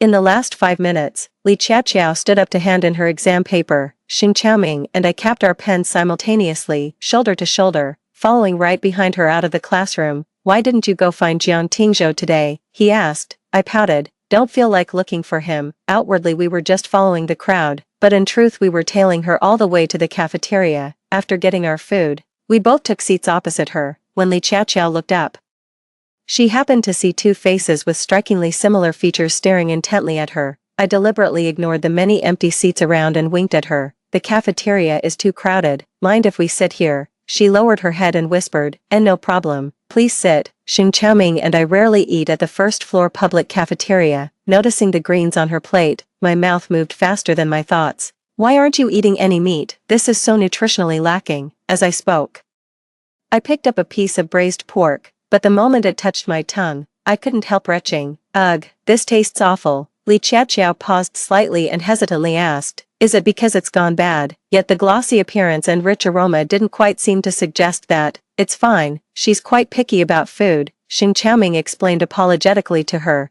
then handed me a tissue to wipe my mouth. Oh, okay." Li Chiao awkwardly averted her gaze.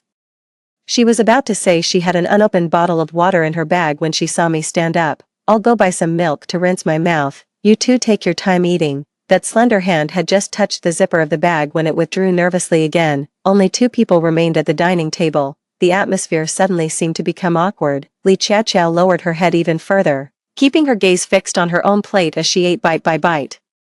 Suddenly, she heard the young man across from her tentatively ask, "Have you been trying to lose weight lately?" Her shabbiness suddenly found a fitting excuse. Li Chachiao's hand paused as she responded with an almost inaudible, with heavy academic pressure these days, you still need to eat properly." Xin Chaoming lowered his gaze at her, speaking slowly and gravely, "She probably won't be coming back, could you help finish the meat? Don't let it go to waste."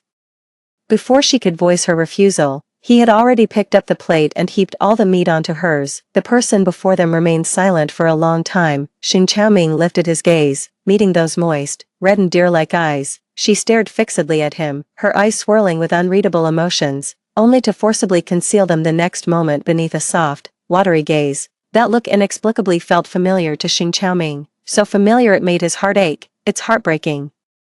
She looked at him, then suddenly curved into a smile, speaking softly yet clearly and firmly, "Thank you, Xin Chaoming." 6. After the monthly exams ended, I devoted all my attention to Li Chaoqiao, so I didn't go find Jiang Tingzhou for many days in a row. I never expected him to come looking for me himself. I reluctantly walked out of the classroom. What? Test paper. His pale fingers held my math exam. The score was a disaster. He stood there with an aloof posture, not even bothering to glance down. I couldn't be bothered to ask more, just took the paper and turned to leave. Suddenly, another force came from the other end of the test paper. He didn't let go. The young man suddenly spoke up, "The last question's answer is D." I turned back and looked at him in confusion. "The papers have all been graded. Why are you telling me this?" Seeing my confused expression, he coldly added, "Not C." Just then, someone passed by behind us. His gaze swept lightly across. His voice neither loud nor soft, a problem solvable by observing recursion, yet someone insists on calculating functions for 10 minutes, not sure if it's lack of ability or excess of energy. What on earth is he talking about? This is utterly baffling. I don't want to deal with it. When I turned my head again, all I could see in my peripheral vision was the slender and delicate figure of a girl at the stairway corner. I didn't have time to guess. My wrist was suddenly grabbed by someone behind me. His cool palm was as cold as his personality. His knuckles felt rough, the grip uncomfortably tight. I turned back in disbelief. The person who usually detests physical contact is now actively holding my hand. "Wait for me after school." His Adam's apple bobbed repeatedly, and after much hesitation, he finally uttered this rather awkward sentence. "It seems ever since Li Chaoqiao appeared, I stopped going to find him after school. But back when I used to wait for him to walk together, he clearly found it annoying." I stared at his face, scrutinizing every inch of it, until he became visibly uncomfortable under my gaze. "Is there something on my face?" he couldn't help but ask. This wasn't the Jiang Tingzhou I knew. With a stern expression, I stood on tiptoe and pinched his chin. "No matter who you are, please get off Jiang Tingzhou's body." 7. The next day when I went to find Li Chaoqiao, she looked somewhat embarrassed, clenched her pen tightly, and softly apologized to me, because of choosing the wrong answer. I instantly realized who Jiang Tingzhou's sarcastic remarks that day were directed at. What a jerk. How could he be so malicious? Just because he gets good grades doesn't make him special. He's really showing off. Clenching my fists in anger, I was about to get up and confront him, yet she grabbed my hand again. "It's not about others. It's my own problem." Watching her blame herself like this, a pang of bitterness welled up in my chest. "Li Chaoqiao, look at me." I sat back down and grasped her hand. "You're already amazing. You're in the top 3 of your grade. Jiang Tingzhou is just a jerk. Don't believe a single punctuation mark he says. In my eyes, you're better than 100 Jiang Tingzhous combined. Tomorrow I'll go yell at him for you. He's utterly unreasonable, thick-skinned, hypocritical, two-faced, and shameless. I hope he comes in last place in the competition." I was indignant and let out a rapid-fire rant. Li Chaoqiao guiltily raised her hand to remind me. It's a team competition." "Oh." It seems Li Chaoqiao is also inside. Seeing my expression of wanting to make amends, she suddenly pursed her lips and smiled. Seeing the atmosphere was just right, I casually extended the invitation. "Hey, my brother has a basketball game on Friday afternoon. Would you like to come watch?" Her earlobes turned slightly red. "I might be busy." Preparing for the competition, she shook her head, her fingers clutching the hem of her clothes with some difficulty. "Probably going back to my hometown for a while, but my brother is super cool at basketball. Even 2 minutes would be great. He really hopes you'll come." I pleaded pitifully, softening my voice. She couldn't resist and finally agreed. 8. I just never expected Jiang Tingzhou would come to play basketball too. 3 years, and I'd never seen Jiang Tingzhou play before. The barrage comments are going crazy. OMG. I'm so excited. The unattainable flower actually came down to play basketball himself. Is it because he knew the female lead was coming to watch the game today? It must be. Didn't you see how the female lead kept staring at the male lead? Her eyes never left him. They're such a perfect match. If only those two siblings weren't here. Exactly. Who does her brother think he's showing off for on the court with his peacock display? Hope he doesn't block our main couple's eye contact. I'm about to lose my mind. I leaned my face close to Li Chaoqiao and asked, "What are you looking at?" She was startled by me. Looking at the score. I followed her gaze, which happened to be directed towards Jiang Tingzhou, so I manually adjusted her head, pointed at the young man in the red jersey, and domineeringly commanded, "Look at my brother." Her face turned slightly red. Oh, okay, Jiang Tingzhou is undoubtedly handsome.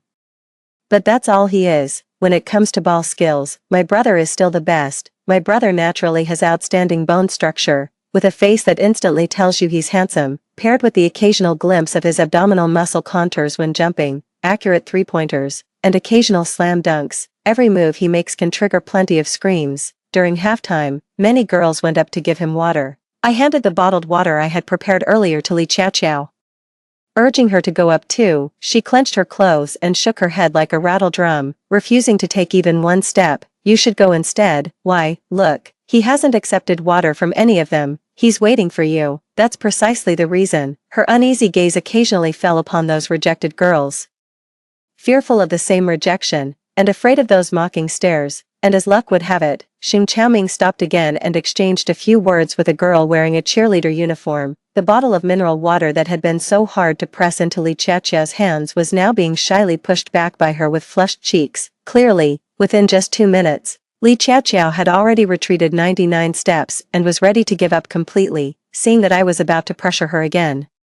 She hastily made up an excuse and quickly stood up. "I've drunk too much water. I need to use the restroom." But, the next second, her wrist was suddenly gripped by a scorching palm. She turned her head in panic. That flamboyant red filled her entire vision. Their gazes met, sparking flames, only to simultaneously look away the next second. Stumbling back from the force, she sat down again, not daring to raise her head. Xing Chaoming crouched before her, his other hand resting on the chair back, cutting off her escape route, yet her nervous fingers remained clenched, as if even her breath had begun to freeze. The young man's face flushed red as he aimed the small fan he'd just picked up at her, his gaze intense. He asked softly, "Are you hot?" A refreshing cool breeze lifted the stray hairs by her ears. The stifling heat of summer was swept away in an instant. She looked up in a daze, meeting that fervent and sincere gaze, just as she hesitated whether to take a step forward. The young man had already surpassed everyone and taken 101 steps ahead, standing before her under the gaze of everyone. In that instant, she was overwhelmed by the deafening sound of her own heartbeat. 9. To make room for them, I consciously moved to the side. Suddenly, a slender shadow fell before me. I shifted my leg aside to clear the aisle, yet the person remained motionless, puzzled. I looked up and met Jiang Tingzhou's moist dark eyes, pale skin flushed red.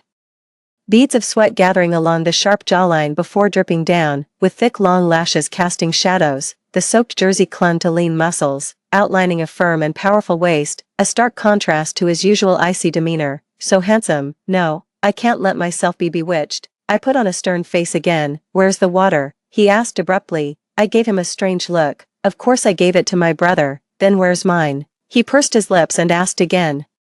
There's a barely detectable stubbornness in the voice, carrying hints of grievance and accusation. I guiltily touch my nose. "You didn't say you wanted it." As he speaks, his gaze has already landed on my pink water bottle filled with juice. I immediately shield it, reminding him, "It's orange juice inside." He hates orange juice the most, but the next second, he bent down close to me, with precarious beads of sweat dripping down his Adam's apple. His long fingers slid along my palm, grasped the cup, and snatched it away. I didn't have time to stop him. With swift movements, he effortlessly twisted open the bottle cap, tilted his head back, and drained every last drop of my orange juice in just 3 seconds. I was dumbfounded and immediately exploded. "Jiang Tingzhou, you're dead." "That was mine. I already drank from it."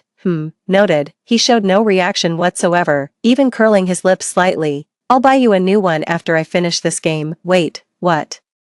Isn't this guy supposed to be a germaphobe? 10. Li Chiachiao was going back to her hometown for the weekend, and Xing Qiaoming also disappeared for 2 days. When Monday came, Li Chiachiao was wearing long sleeves and pants. She also wore a mask and a hat, with only her dewy doe eyes exposed. Why are you covering yourself up so much? I sat down at the desk in front of her, propping my chin as I studied her. I caught a cold by accident.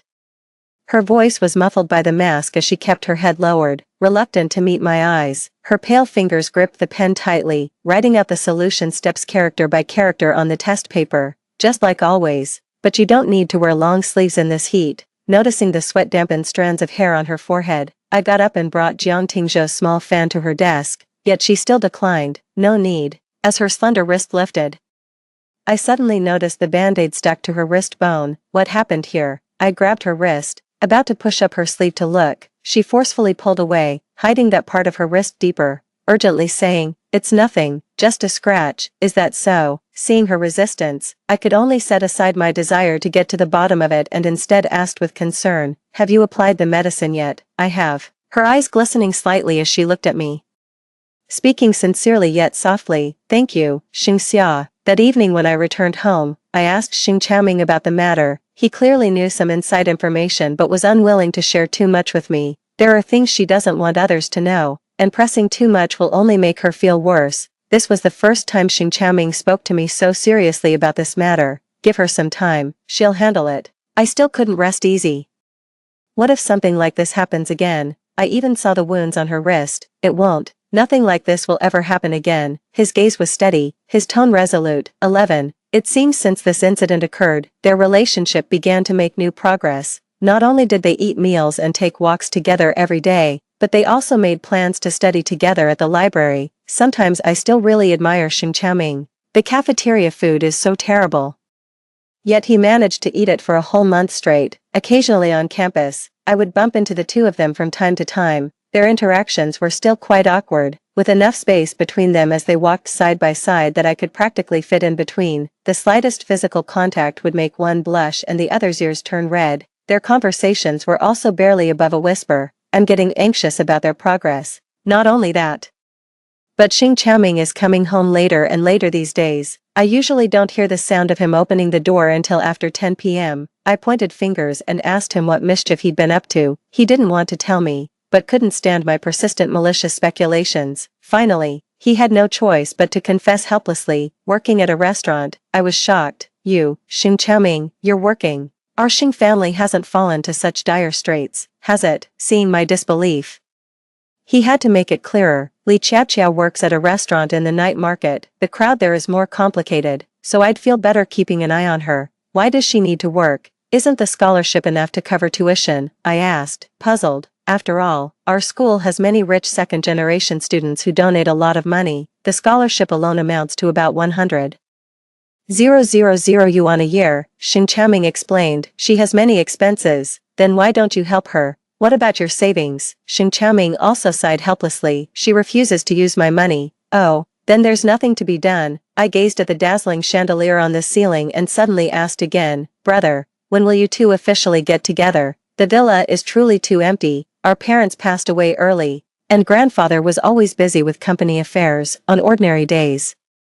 The empty villa only had us two siblings. If only Li Chiachiao could move in. His footsteps paused slightly, and suddenly the tips of his ears turned red. No rush. Take your time. 12. The barrage still mocked daily, saying things that were similar yet not quite the same. How Jiang Tingzhou was the world's ordained male lead, that the female lead would inevitably end up with him, that disrupting the romantic plotline would lead to a bad ending, and that supporting characters could never escape their doomed fate. I got annoyed, and consequently found Jiang Tingzhou annoying too. In the past, I was the one bombarding Jiang Tingzhou with messages every day. Now it's Jiang Tingzhou harassing me daily. Good morning, good night, have you eaten, are you asleep, want some milk tea, wanna hang out? Every morning when I open my eyes, all I see is his handsome yet cold face. Every time I just sat down next to Li Chiachiao with the test paper. Before I could even ask, he would pull me to his seat, ask me. The final year of high school was gradually coming to an end. This should have been a time to focus more on studies, yet Li Chiachiao grew increasingly restless, often zoning out during class and struggling to concentrate during tests. She would often stare blankly at the exam papers before her, occasionally shedding tears without warning, as if something was weighing on their mind. In the final mock exam, her grades plummeted drastically, but when I asked, she just forced a weak smile and said it was nothing, that she'd been too tired lately, yet her fingertips clutching the old-fashioned phone were already turning red from the pressure. My heart ached as I watched, just about to offer comfort when I happened to see the incoming call on the screen. "Mom," she reacted as if burned, quickly turning off the screen, meeting my gaze. She seemed about to say something to cover it up. Suddenly, a weight settled on her shoulders. I bent down and held her tightly, pressing her head against me, tears streaming as I coaxed. "Tell me, okay, Li Chiachiao, tell me what exactly happened to you. Someone so resilient, so unyielding. What could have possibly tortured you like this? What could it be that left you utterly defenseless, forcing you to throw away your future?" The body in my arm stiffened for a moment, then began to tremble violently.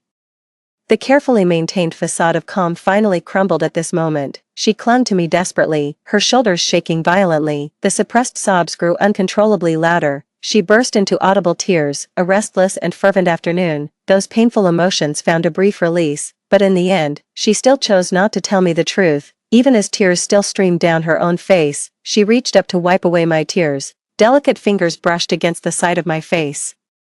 She tried hard to smile at me, word by word. It sounded like a promise, yet also like a farewell. "Believe me, this time, I will definitely do better." 13. Those once obscure statements became increasingly clear as the college entrance exam approached. On June 10th, Xing Chaoming took Jiang Tingzhou and me to Li Chiachia's small rented apartment to celebrate her birthday. She wore a white dress that day, which was rare for her. The faded cotton dress had a vintage feel, with uneven stitching.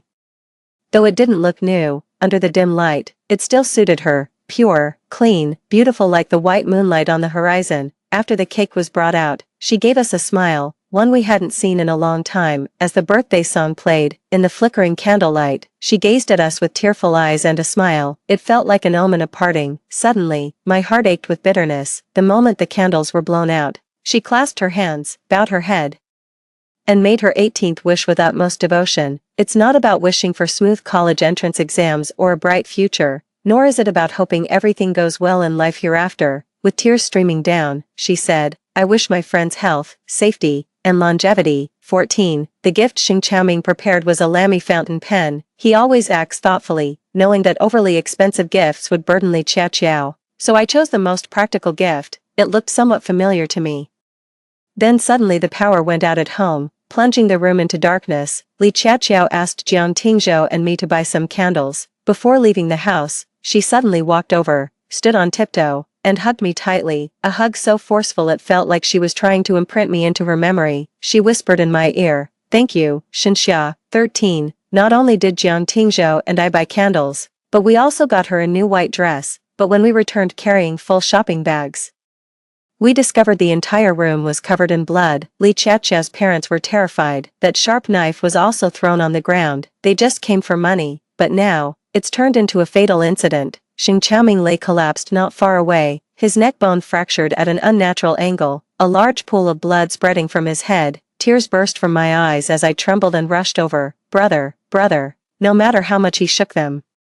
The person on the ground showed no sign of consciousness. Jiang Tingzhou picked up the blood-stained knife. At that very moment, Li Chiachiao suddenly rushed over and collided with the blade. The blade pierced through the heart. Her fingers clenched desperately around the blade, preventing Jiang Tingzhou from pulling it out, blood dripping between her fingers, yet she still felt it wasn't enough, her pleading eyes begging him to stab deeper. "Li Chiachiao, Li Chiachiao." Jiang Tingzhou caught her collapsing figure, her pupils constricted sharply from the pain, yet she forcibly swallowed back her scream. A smile curled at her lips as her gaze fixed on Jiang Tingzhou, weakly forming the words with her mouth. "I'm sorry." 15. The moment she collapsed, time seemed infinitely stretched, then cruelly compressed. She saw her father clutching a blood-stained liquor bottle 3 steps away, his clouded pupils reflecting her collapsing figure. For 18 years, these eyes had only held space for 2 things, his treasured son, and the scholarship money she sent home, and at this moment, those dead fish-like eyes finally cracked open a slit, as the usually authoritative figure stumbled and knelt in her pool of blood. For the first time, he shed tears for her. "Chiao, Chiao ah." The mother's eyes also nearly burst from their sockets as she crawled over on hands and knees, wailing in agony, "Jiaodi, Jiaodi ah, my Jiaodi." This name that had accompanied her for 18 years was like a poison-dipped needle, piercing viciously into her flesh. She remembered so many things, yet it felt like she had forgotten just as many, remembering how her mother pinned her down in the courtyard to shave off the long hair she had painstakingly grown, remembering that warm love letter in the hallway, the teenager's unrestrained and ambiguous teasing, recalling the dim kerosene lamp, the textbooks torn apart by my father's rage, and the relentless taunts of worthless burden, recalling the fiery, sincere gaze of a boy on the basketball court, the meat pushed onto her lunch tray, and the first birthday gift received in 18 years, recalling the vicious slap from her mother, the humiliation and despair of being dragged out of school by her father, and the dignity utterly crushed by her family of origin. And also recalling those past afternoons, Xing Qiaoming's embrace so warm it made her cling desperately, Xia Xing's unwavering defense after she was bullied, and that birthday cake prepared specially for her, two utterly distinct memories intertwined like blood-stained shards of glass, compelling her to willingly step into darkness time and again, like a moth to flame, 7 times 7 49 repetitions. Each cycle begins anew with her suicide as the conclusion, until the 49th time. Just like every time before, warm blood still splashed onto her cheek. This scene was all too familiar to her. Every step was identical to the previous 48 times. His presence, his illumination, his shelter, his unwavering determination. He spent all his money to help her sever ties with the past, yet couldn't satisfy her greedy parents, ultimately dying in a pool of blood to protect her on her 18th birthday. She bit her tongue so hard it bled to keep from crying out. He couldn't escape the fate of death, falling before her time and time again, unless the identity constraints are broken, and the story is rewritten. This was something she learned from the barrage of comments. As long as one of the main characters kills the other, proving there's not a shred of affection between them, everyone's fate can be rewritten. Thus, the 49th cycle begins. She chose to sacrifice herself, 16, but she never considered, so this is how much it hurts when a knife pierces the heart. Xing Qiaoming actually endured this pain so many times. I trembled as I threw myself forward, my palm couldn't stem the bleeding wound in my chest, warm blood trickling through my fingers, my voice shook violently, tears streaming down uncontrollably. Qiao, Li Qiao. She looked at me, her face covered in blood, yet still reached out to wipe the tears from the corner of my eye. Her blood-stained lips moved ever so slightly, struggling to form a comforting smile. Using almost all her remaining strength, she smiled and told me, Xia, your brother will definitely come back to life. Death enveloped her like the tide. In a daze, she heard the system notification tone. Protagonist's romantic plotline has collapsed, preparing to reboot and correct the world. The barrage of comments was almost too fast for her to read clearly. Oh my god. I just looked away for a moment. How did the female lead die? Damn, it seems the male lead killed her. So bloody, holy shit.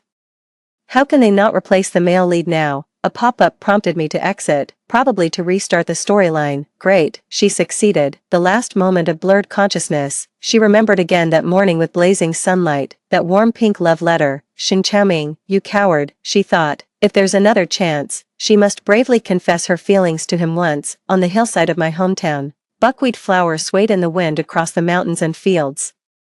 Slender yet unyielding stems grow from the barren land. At her expense, all who love her, and those she loves, will no longer be at the mercy of fate, just as she wished on her 18th birthday, good health and a long life. End of main text. Epilogue. Li Qiao's perspective. Consciousness remained hazy for an unknown length of time. She finally opened her eyes from the darkness, the bright sunshine, the test paper in hand, and the clean school uniform on me.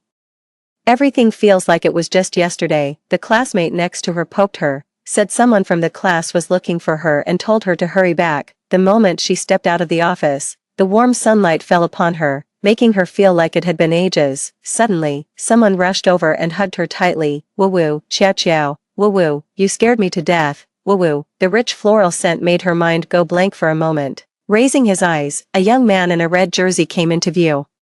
He had practically run to meet her, his dark hair fluttering at the forehead, panting heavily, holding a pink love letter in his hand. Before she could even react, every single answer was marked correct without exception. Immediately after, a scorching breath leaned down, his firm chest encircling her in an embrace. The young man's voice was hoarse and deep, throat choked with emotion, his entire body radiating overwhelming longing. Qiao. The barrage of comments on screen was scrolling wildly. OMG, they hugged right away. Those who get it have already started shipping them. A reunion after long separation. Their height difference is so perfect. I'm new here. just asking. What's this story about? Is it good? According to the synopsis, it's a campus romance with mutual secret crushes, so pleasing to the eyes. What's the female lead's name? Li Chiao. Wow. And the male lead, another bullet comment scrolls by, Xing Chaoming. Li Chiao and Xing Chaoming. Her tears fell silently, then she suddenly laughed. This is a brand new story that belongs to her and Xing Chaoming. The end.